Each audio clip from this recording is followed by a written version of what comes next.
Hmm.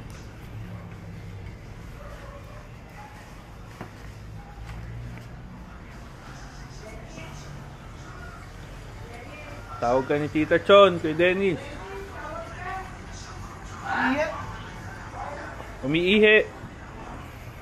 Tawag ka, tita mo. Umiihi.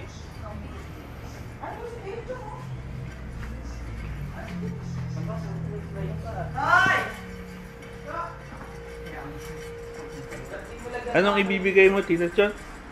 Hi! Good morning. Bakit? Ano? Tignan mo nga yung... Ano sabi ni... Tignan mo nga yung sasakyan ni Flor. Bakit? Wala, stuck eh. Sira. Bakit stop? Di ba kaayos lang yun? Hindi, sira na naman. Eh, ba't sira na Oh, naman? Din! Kuha ka certificate. Uy! Ayan na, withdrawin mo na rin. Hindi, i-update mo. Update mo. Tapos, kunin mo yung certificate. Mag-request ka ng certificate for visa application. Japan visa application.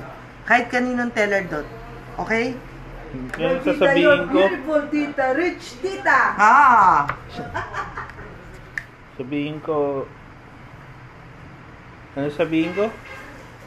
Hindi, sabi mo, papa-update lang. Tapos Papa-update. pag na-update na, magre-request ako ng bank certificate for Japan visa application. Okay. Okay. Wala yung signature niya. Ay, dito na lang. Yung buong.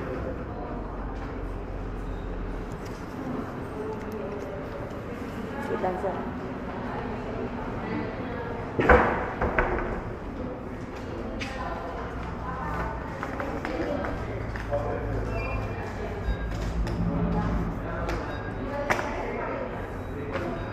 Kailangan. Tapos, balik ka number 4. Number 4. Okay na, sir. Thank you. Sir, okay na, ha?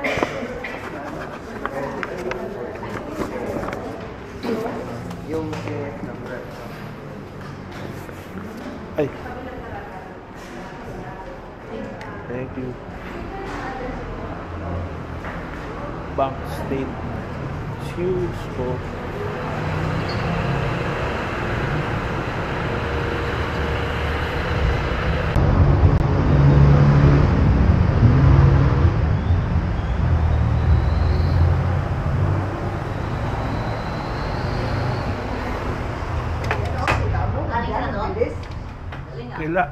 Bank statement ba kailangan? Bank certificate? Bank certificate? Statement. Oh, statement. Oh. Babalik pa ako dun. Oh, syempre, nag-apply ka. Kailangan, certificate lang yun eh. Eh, tanong mo kayo lang kung gusto niyo to, kung okay na to.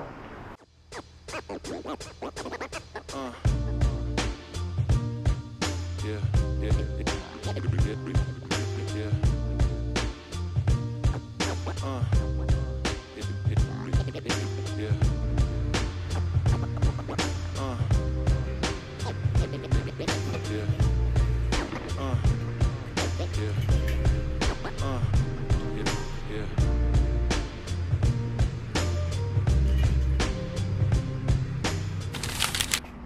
Dito tayo ngayon sa Sunshade Blinds Incorporated, sa family business, and may kita nyo yung mga blinds na ino-offer namin para sa mga clients na nangangailangan ng window coverings sa kanilang mga bahay, condo, or offices. Maraming klase. May roller combination, isang may kita karamihan sa mga bahay ngayon. Wood blinds, vertical blinds, tapos merong roll-up blinds, yung mga isang buo. Yung mga makikita nyo usual sa mga buildings, sa mga offices, residential houses. Go-offer din kami ng organ door na pwede nyong gawing divider sa condo kung gusto nyong may extra parang sliding door sa kusina, ginagamit yan sa kwarto, ang divide lang ng room or pangharang. Meron din kami mga Roman shade. Ito cube, roll up na cube type. Yan, open, close.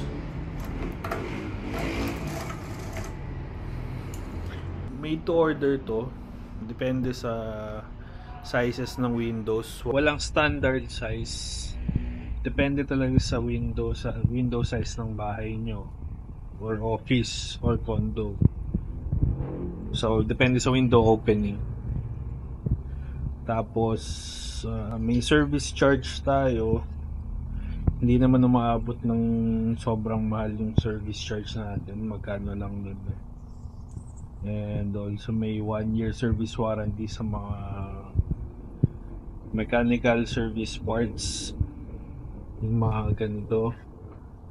Kasi usually yan yung mga nasisira, depende sa paghila ng mga clients or pag ano. Sa fabric walang warranty.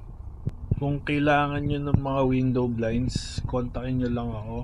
I have my Facebook, Daniel Antonio De Jesus. Search nyo lang, or you can search my page, Sunshade Blinds Space Inc. Pwede kayong mag-message doon.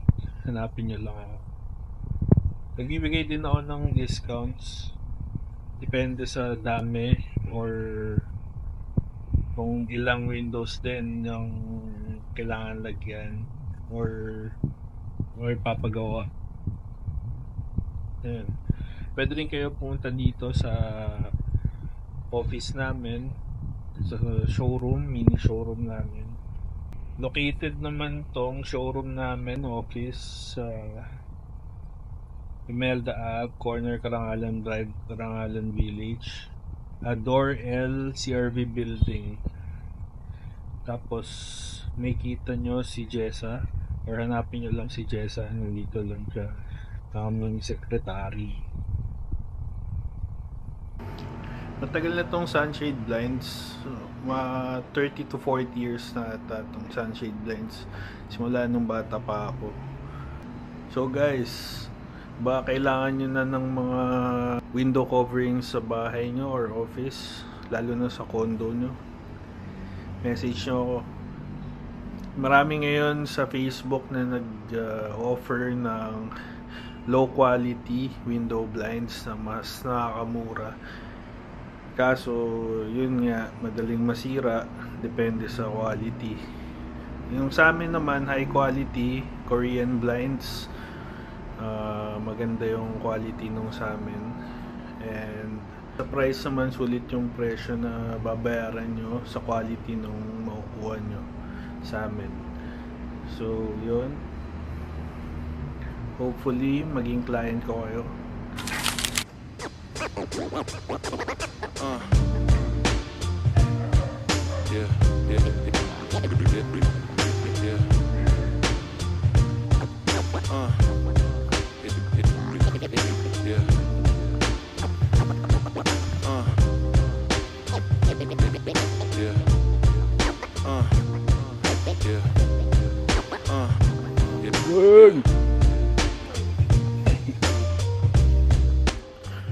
Magandang hapon na naman para maglakad-lakad.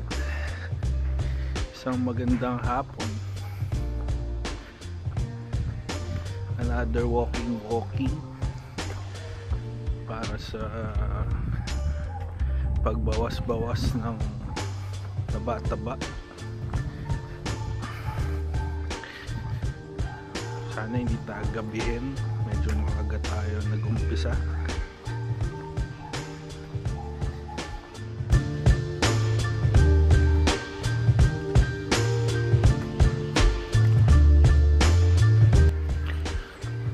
Paano ko nga ba nabago yung sarili ko sa mga bisyo ko, katulad ng paninigarilyo, pag-vape,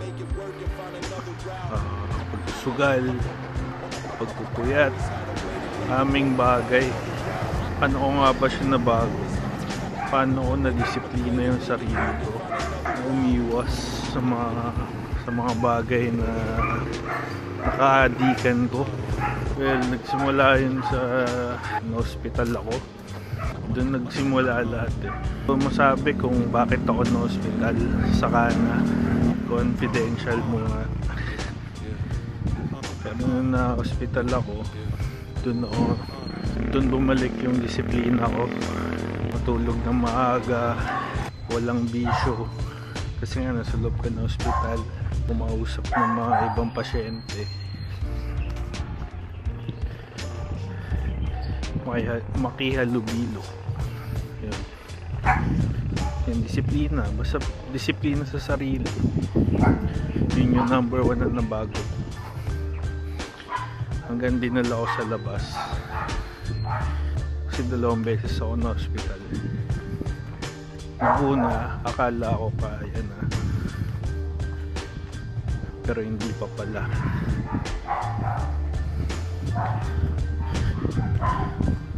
Yung pangalawa, doon na ako natuto. Masarap maglakad. Nakakapagod pero masarap sa pakiramdam kesa nakaupo ka lang.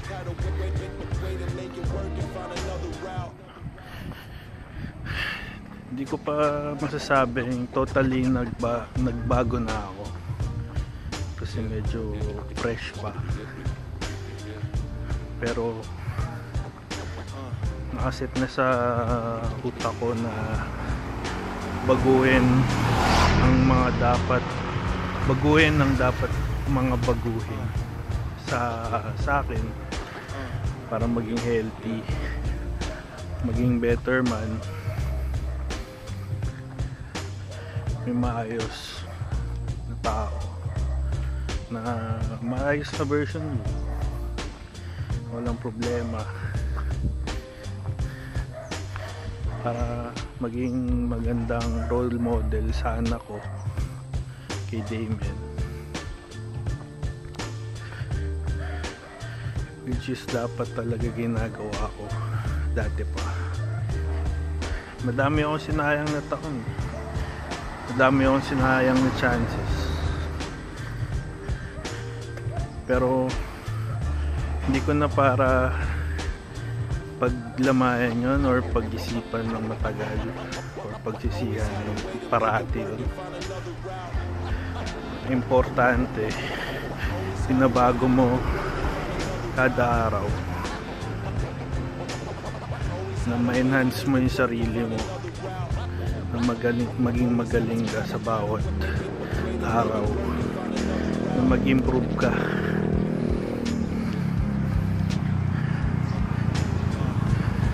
One step at a time, hindi naman kaya agad-agad. Hindi ko na videohan. Nakita ko yung school service ko no high school, si Kuya Recto. Sayang, tagal na rin yun, mga 2004 ko siya na service. San Benildo, namukhaan niya ako, kaya sabi niya ang taba ko nga daw, kaya sabi ko naglalakad ako para magbawas. Pumayat din siya.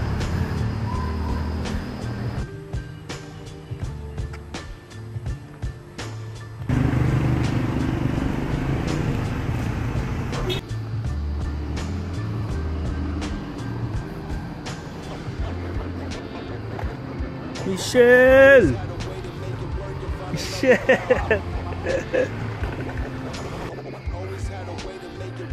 Nakita pa tayo isang tropa, Joseph B. Igop mo, Sep. Fafa Balls. Kita-kits soon. Naabot na ulit tayo ng gabi. Worth it naman yung paglalakad natin. Maganda yung weather, hindi umuulan, sarap. Okay, hanggang dito na lang. Daniel Antonio out. Ciao.